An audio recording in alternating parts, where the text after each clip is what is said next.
Hi friends, मैं सीता। आज मैं आप सबको बताऊंगी MIS पंजी नंबर 8 कैसे भरते हैं।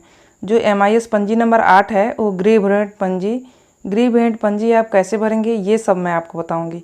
बहुत सारी सेविकाओं को दिक्कत हो रहा है, ये पंजी भर नहीं पा रही हैं। बहुत सारी सेविकाएं भर ले रही हैं, लेकिन जो नहीं भर पा रही हैं उनके लिए ये वीडियो है।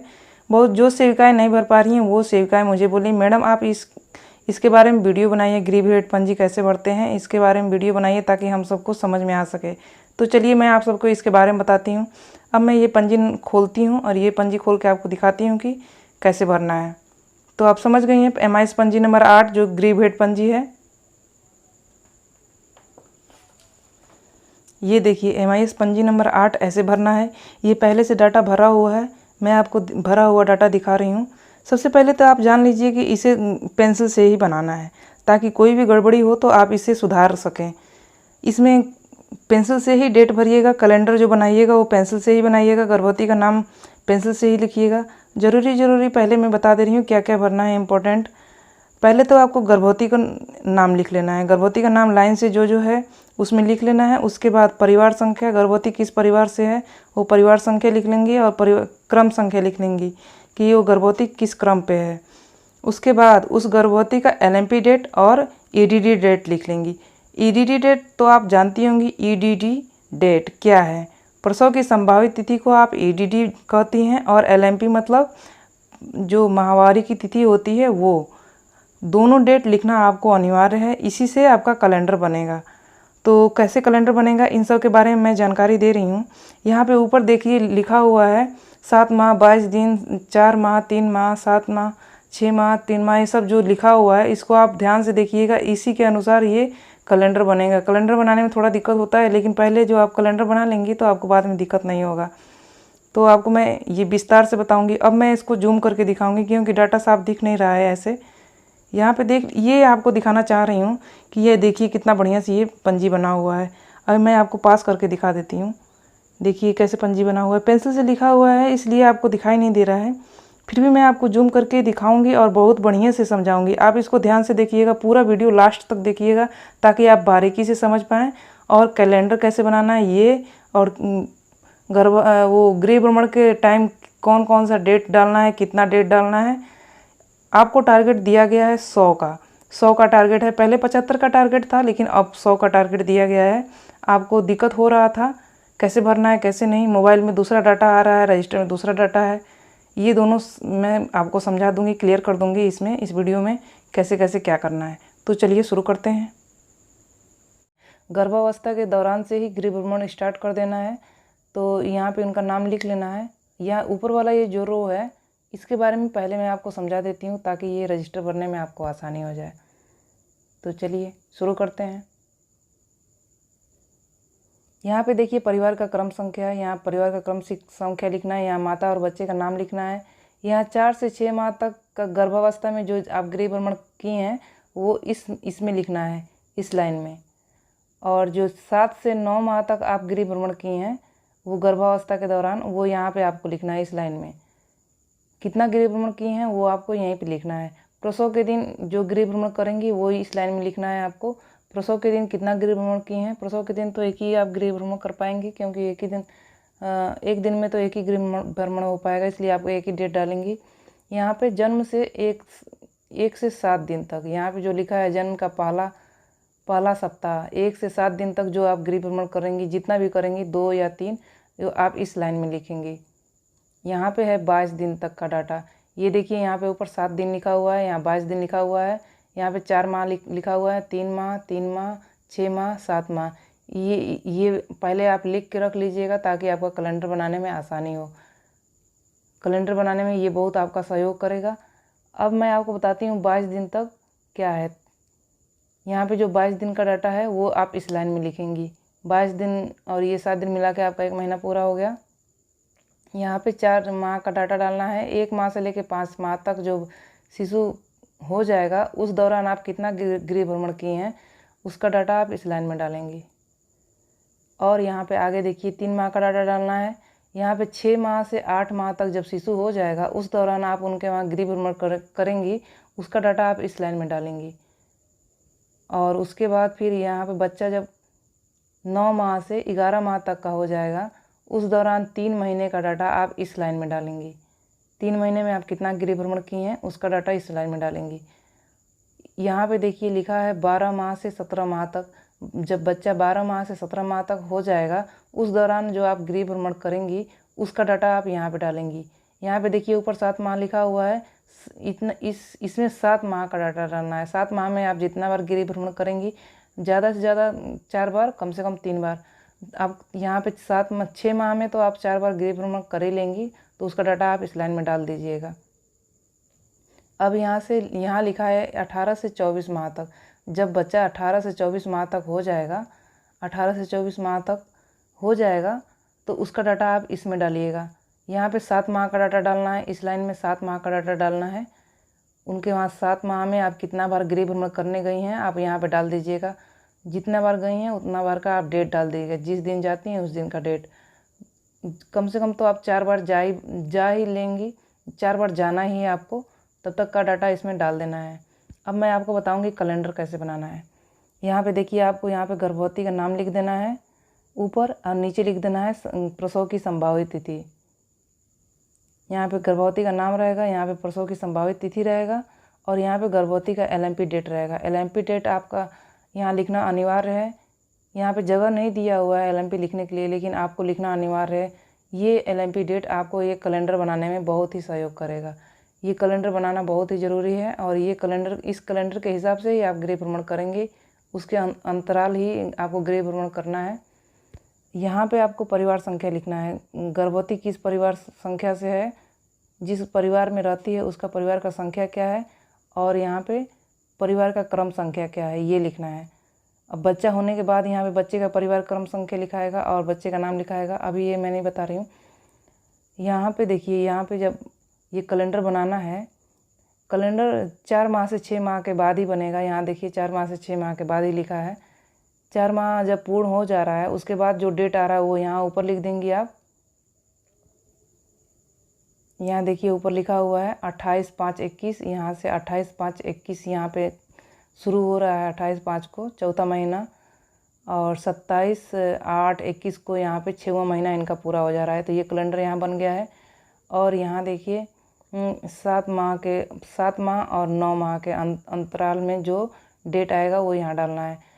7वां महीना शुरू हो रहा है 28/8/21 को, यहाँ 7वां महीना शुरू हो रहा है, और यहाँ देखिए 27/11/2021 को यहाँ में 9वां महीना पूरा हो जा रहा है। तो ये डेट आपको यहाँ डाल देना है, और यहाँ पे डालना है प्रसव का तिथि। जब बच्चा का जन्म हो जाएगा वो डेट आपको यहाँ डालना है। संभावित तिथि तो आप यहाँ लिख ही दी हैं, लेकिन ये संभावित तिथि पहले ही लिख लेना है। LMP से आप 9 महीना जोड़ लेंगी, जोड़ने के बाद जो 8 दिन उसमें ऐड कर लेंगी, और जो डेट आएगा वो प्रसव की संभावित तिथि हो जाएगी। ये तो सब आप पहले से जान ही रही होंगी। यहाँ पे प्रसव का डेट लिखना है, प्रसव का डेट जो है वो लिखना है, और उसके बाद उस दिन आप गृह भ्रमण करने गई हैं उनके वहाँ तो ये डेट डाल दीजिएगा, अगर नहीं गई हैं तो इसको छोड़ दीजिएगा। उसे जानना आपको अनिवार्य है, आप ज़रूर जाइएगा बच्चे के वहाँ गृह भ्रमण करने के लिए, और वही डेट यहाँ डाल दीजिएगा। यहाँ पे 7 दिन तक का डाटा दिया हुआ है, 7 दिन का आपको डाटा यहाँ लिखना है। तो यहाँ पे 7वां प्रसव का दिन के अगला दिन से यहाँ पे डेट डलाएगा, अगला दिन का। यहाँ 28 तारीख को बच्चा हुआ है तो यहाँ 27 तारीख से 29 से यहाँ पे डेट डलाएगा, 29/11/2021। और उसके बाद नीचे जब देखिए 7 दिन कब पूरा हो रहा है, 29 के बाद 5/12 को यहाँ पे 7वां दिन पूरा हो रहा है, तो यहाँ 5/12 लिख देंगे, 7वां दिन का डेट डाल देंगे। और उसके बाद 8वां दिन से जो डेट आ रहा है वो यहाँ पे डाल देंगे, 22 दिन जहाँ से पूरा हो रहा है वो डेट यहाँ डाल देंगे। और इसके अंतर में जो 22 दिन के अंदर जितना आप गृह भ्रमण करेंगी वो डेट यहाँ डाल देंगी। जितना बार उस गर्भवती के वहाँ जाएंगी आप विजिट करने के लिए, वो डेट आप यहाँ पे डाल देंगी। यहाँ पे देखिए 1 माह से 7 माह तक का यहाँ पे डेट डालना है। जब 1 महीना पूर्ण हो जाएगा उसके बाद जो डेट आ रहा है वो 28/12 है, 28/12 आप डाल देंगे यहाँ पे। और उसके बाद 5वां महीना कब पूरा हो रहा है, 27/4 को पूरा हो रहा है, तो आप 27/4 को यहाँ डेट डाल दीजिएगा। आप अपना कैलेंडर अपने हिसाब से बनाइएगा। इस रजिस्टर में जो कैलेंडर बना है उसका मैं आपको बता रही हूँ डाटा, क्योंकि आपको समझने में बहुत आसानी होगी, इसलिए सारा डेट बताते जा रही हूँ। यहाँ पे देखिए 6 माह से 8 माह तक का जो बच्चा हो जाएगा उस टाइम इसको कैलेंडर यहाँ बनाना है, वही डेट डालना है। 28/4 को यहाँ पे 6वां महीना शुरू हो जा रहा है, और 8वां महीना ख़त्म हो रहा है यहाँ पे 27/7/2022 को यहाँ पे 8वां महीना ख़त्म हो रहा है। यहाँ पे देखिए 9वां महीना से 11 माह तक का जो डाटा है वो यहाँ पर डालना है, वही कैलेंडर यहाँ बनाना है। 28/7 को यहाँ पे आपका पूरा हो जा रहा है, 27 को पूरा हो जा रहा है 8वां महीना, और 27 को पूरा हो रहा है 8वां महीना, और 28/7 को 9वां महीना शुरू हो जा रहा है। तो यहाँ पे 9वां महीना शुरू हो रहा है 28/7 को, तो ये 28/7 का डाटा पड़ गया है यहाँ पे डेट। और यहाँ पे 11 महीना कब पूर्ण हो रहा है वो डेट यहाँ पे डालना है। 11 महीना पूर्ण हो रहा है वो नीचे डेट डाल देना है यहाँ पे। फिर अब देखिए आगे ये जो है 12 से 17 माह तक का डेट यहाँ पे डालना है। 12वां महीना शुरू हो जा रहा है 28/10 को, और 17 महीना समाप्त हो रहा है 27/4/2023 में। 17वां महीना समाप्त हो रहा है, ये डेट यहाँ पे डाल लीजिएगा। और यहाँ से 18 माह का और 24 माह का डाटा डालना है यहाँ पे। 18 माह कब से शुरू हो रहा है, 28/4/2023 को 18वां महीना शुरू हो रहा है इस बच्चे का, और 24 माह कब पूर्ण हो रहा है वो डेट डालना है। 24 माह पूर्ण हो रहा है 27/11/2023 को। 27/11/2023 को यहाँ पे इसका 2 साल पूरा हो जा रहा है। ये कैलेंडर आपको सबसे पहले बना के रख लेना है।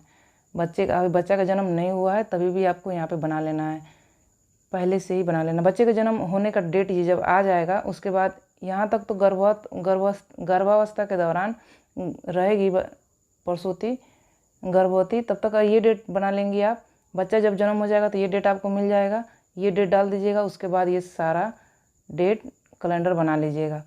यहाँ पे देखिए गर्भावस्था के दौरान ये कैलेंडर बनाना है और ये जन्म के दिन डेट डाल देना है। उसके बाद ये जो कैलेंडर है वो ये कैलेंडर बना लेना है बच्चे के जन्म के बाद। यहाँ पे गर्भावस्था के दौरान कैलेंडर बनाना है और यहाँ पे बच्चे का जन्म का तिथि लिखना है, और बच्चे के जन्म की तिथि मिलने के बाद ही ये आगे का कैलेंडर बनाना है। और ये कैलेंडर एक ही दिन बना लेना है, एक ही दिन आप बना लेंगी तो आगे आपको विजिट करने में दिक्कत नहीं होगा। ये देखिए गर्भावस्था के दौरान बनाना है और ये बच्चा का जन्म हो जाएगा वो डेट डाल देना है। बच्चा का जन्म होने के बाद ये जो है ये कैलेंडर पहले से ही बना के रख लेना है ताकि आपको आगे दिक्कत ना हो। यहाँ पे देखिए सभी गर्भवती का नाम लिखा हुआ है, ऐसे ही आप अपना पंजी भर लीजिएगा। सभी गर्भवती का नाम, सभी गर्भवती का परिवार संख्या और क्रम संख्या सब डाल लीजिएगा। अब मैं आपको यहाँ बताने जा रही हूँ कि ये बच्चे का जन्म हो जाएगा उस दौरान क्या क्या करना है। बच्चे का जन्म हो जाएगा तो यहाँ पे प्रसव का तिथि लिख देना है और बच्चे का नाम लिख देना है और बच्चे का परिवार संख्या, उस परिवार में कितने संख्या पे वो बच्चा आ रहा है वो संख्या डाल देना है। उसके बाद ये तो आप जान गई हैं कि गर्भावस्था के दौरान यहाँ 4 विजिट करना था, यहाँ पे भी 4 विजिट करना था, अधिक से अधिक कम से कम 3। तो आप ये करके डेट डाल दीजिएगा। प्रसव के दिन आप एक विजिट करिएगा और उसका डेट डाल दीजिएगा। इस 7 दिन में आप 2 विजिट कर लीजिएगा, 2 विजिट करना अनिवार्य है। और 22 दिन के अंदर भी आप 2 विजिट या 3 विजिट कर सकती हैं। ये भी कम से कम 2 या ज़्यादा से ज़्यादा 3 आप कर सकती हैं, कर लीजिएगा और उसका डेट डाल दीजिएगा यहाँ पे। और 4 माह के बीच में 5 से 6 माह जब बच्चे का पूर्ण हो जाएगा उस दौरान आप कितना बार उनके घर गई उतना का डेट यहाँ पे डाल दीजिए। जिस दिन गई 5 माह पूर्ण होने से पहले ही जो डेट इस कैलेंडर में पड़ा है उस डेट के अंदर ही होना चाहिए, उस डेट के अंदर ही इसमें डेट पड़ना चाहिए, उस डेट से बाहर नहीं जाना चाहिए। उस डेट से बाहर जाएगा वो इसमें आएगा। देखिए यहाँ पे 3 माह का है, 3 माह में आप कितनी बार जा रही हैं उसका डेट यहाँ पे आपको डाल लेना है। यहाँ पे 3 माह तक का डाटा इसमें डाल लेना है। 9 माह से जब 11 माह का बच्चा हो जाएगा तो जितनी बार आप जा रही हैं गृह भ्रमण करने के लिए उसका डेट आप यहाँ पे डाल लेंगी। अभी ये नया है, अभी ये जो बना हुआ है ये यहाँ पे खाली है, ये भी खाली है क्योंकि ये अभी साल आया नहीं है। यहाँ अगस्त तक का डाल दी हैं, 10 अगस्त तक का ये डाटा डाल दी हैं। 10 अगस्त के बाद जो जाएंगी, 10 अगस्त के बाद जितनी बार जाएंगी उतनी बार ये यहाँ पे डेट डाल देंगी। और 10 अगस्त के बाद यहाँ पे सितंबर का डेटा है, नवंबर का, ये देखिए यहाँ पे 2023 का डाटा है, ये जो 2023 तक भरेगा। अब तो आप समझ गई होंगी, जो नहीं समझ में आ रहा है आप मुझे कमेंट करके पूछिएगा, मैं बता दूंगी। यहाँ तक तो आप समझ गई होंगी। ऐसे ही सभी गर्भवती का नाम लिख देना है, सभी गर्भवती का संभावित तिथि लिख देना है, ईडीडी लिख देना है। देखिए सब में ईडीडी डेट लिखा हुआ है, यहाँ पे देखिए ईडीडी डेट है और ये एलएमपी डेट है। एलएमपी डेट लिखना बहुत ज़रूरी है क्योंकि ये कैलेंडर बनाने में आपको बहुत ही आसानी होगी एलएमपी डेट से। और देखिए ये कितना अच्छे से बनाया गया है ये रजिस्टर। वैसे ही आप भी अपना रजिस्टर बना लीजिएगा। यहाँ पे बच्चे का नाम लिख दीजिएगा, जो बच्चे का जन्म हो रहा है वो बच्चे का नाम लिख देंगी तो आपको समझने में आसानी हो जाएगा। और यहाँ पे उस बच्चे का परिवार में क्रम संख्या लिखना है कि वो बच्चे कितने में आ रहा है, कितना क्रम पे आ रहा है। यहाँ पे प्रसव के दिन का डेट है, ये तो आप जान गई। अब तो मुझे लग रहा है कि आप सब समझ गई होंगी। समझ गई हैं? जो समझ नहीं पाई हैं इस वीडियो को दोबारा पीछे करके देख लीजिएगा और समझ लीजिएगा। ये रजिस्टर बनाना बहुत ही ज़रूरी है क्योंकि पिछला डाटा आपसे मांगा जा रहा है कि आप कितना गृह भ्रमण किए हैं। 1 महीने में आपको 75 पहले गृह भ्रमण करना था, अब तो 100 का डाटा आ गया है। अब 100 गृह भ्रमण करना है, 1 महीने में आपको 100 गृह भ्रमण करना है। तो सबका डाटा आप लिख के रखेंगी तो आपको बहुत ही आसानी होगा। जितनी बार जाइएगा सब लिख के रख दीजिएगा। एक ही बार डाटा मांगा जा रहा है कि नवंबर से लेकर अप्रैल तक का डाटा दीजिए। पिछले नवंबर से लेकर और अभी जुलाई तक का डाटा मांगा गया था, तो आपको रजिस्टर बनाने में दिक्कत हो रही थी। पहले से ही आप रजिस्टर बना के रख लेंगी तो आपको दिक्कत नहीं होगा। रजिस्टर भी बनाइए और मोबाइल से भी आप मोबाइल से पोस्टर ट्रैकर में जो गृह भ्रमण हो रहा है उसमें भी करिए। मोबाइल में और इसमें दोनों में अंतर है। मोबाइल में कुछ और आ रहा है, इसमें कुछ और आ रहा है। जो गर्भवती है यहाँ पे वो आप शुरू से यहाँ पे कर रही हैं तो इसका डाटा आप इसके अनुसार करिएगा और उसका डाटा जो आएगा उसमें गृह भ्रमण करने के लिए उसके अनुसार करिएगा क्योंकि दोनों मैच नहीं हो पा रहा है। इसमें है आपको 100 गृह भ्रमण करने का टारगेट दिया गया है। इसमें गृह भ्रमण में MIS पंजी में जो आपको गृह भ्रमण करना है इसमें आपको 100 गृह भ्रमण करना है, 100 का डाटा है टारगेट। लेकिन उसमें तो अनलिमिट आ रहा है 102, 150, 130, 120 या फिर 50 या फिर 30, कभी कम भी आ जा रहा है, कभी ज़्यादा भी आ जा रहा है। उसमें तो कभी कम ज़्यादा बढ़ रहा है, कभी घट रहा है, उसमें अनलिमिट है। इसमें लेकिन आपको 100 करना ही करना है और इसका इन सब को आप डेट डाल के यहाँ पे रखिएगा। सब ये बना के रखिएगा आप पंजी। ये पंजी अपडेट करके रखना बहुत ही ज़रूरी है। मैं उम्मीद करती हूँ कि आपको ये वीडियो अच्छा लगा होगा। ये वीडियो कैसा लगा, आपको हेल्पफुल हुआ कि नहीं, आप इससे कुछ समझी कि नहीं, ये मुझको बताइएगा। अगर आप अभी तक मेरे चैनल को सब्सक्राइब नहीं किए हैं तो आप मेरे चैनल को सब्सक्राइब कर लीजिएगा ताकि मैं ऐसे वीडियो जब अपलोड करूं तो आपको मिल जाए। ऐसी जानकारियां आपको लगातार मिलते रहेंगी जब आप मेरे चैनल को सब्सक्राइब कर लेंगी तो। Thanks for watching. आपका दिन शुभ हो।